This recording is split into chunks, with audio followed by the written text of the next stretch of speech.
Good evening. A mother from Worthing whose son died after taking the synthetic drug MDMA says education is more important than ever to protect young people.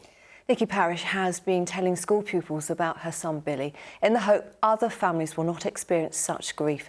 She says it's frightening how accessible illegal drugs are and how many people are dying. With her story, here's James Dunham. For Billy Mullin's family, it's almost 5 painful years since he died. I've decided to go 70s and get a mullet. The model and aspiring photographer took MDMA on his 24th birthday. You never know if it's going to be you that happens to. The story of her son is heartbreaking and difficult to share, but one Nikki feels students must hear. It was a 80% mortality rate. The next minute, there was 60% chance he might survive. And in the end, you know, unfortunately, he had a heart attack and they couldn't save him. So just knowing what we went through as a family, I wouldn't want any other family to go through that ever.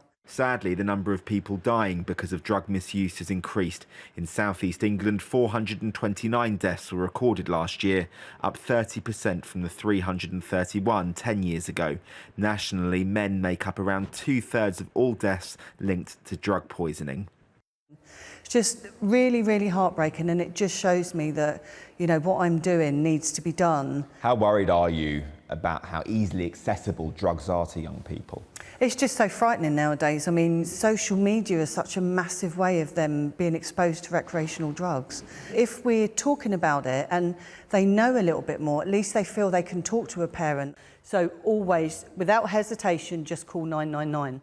The Year 11s at Our Lady of Sion school in Worthing are told what to do should the worst happen. They're given useful tips such as agreeing an emoji with parents which they can message if in danger.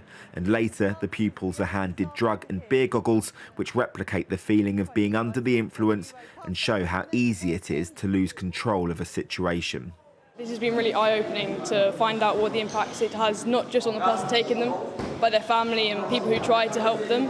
Being part of this workshop today is really helpful, knowing that it can happen, and we both, or all of us, might know someone that it happens to. It feels quite concerning because I wouldn't want to do that to my parents.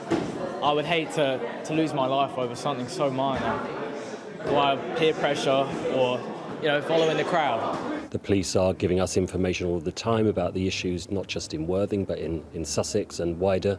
And we know that children can be approached with people trying to sell them drugs or ask them to even take drugs somewhere else. So for us, education has to be at the forefront of everything we do as far as safeguarding.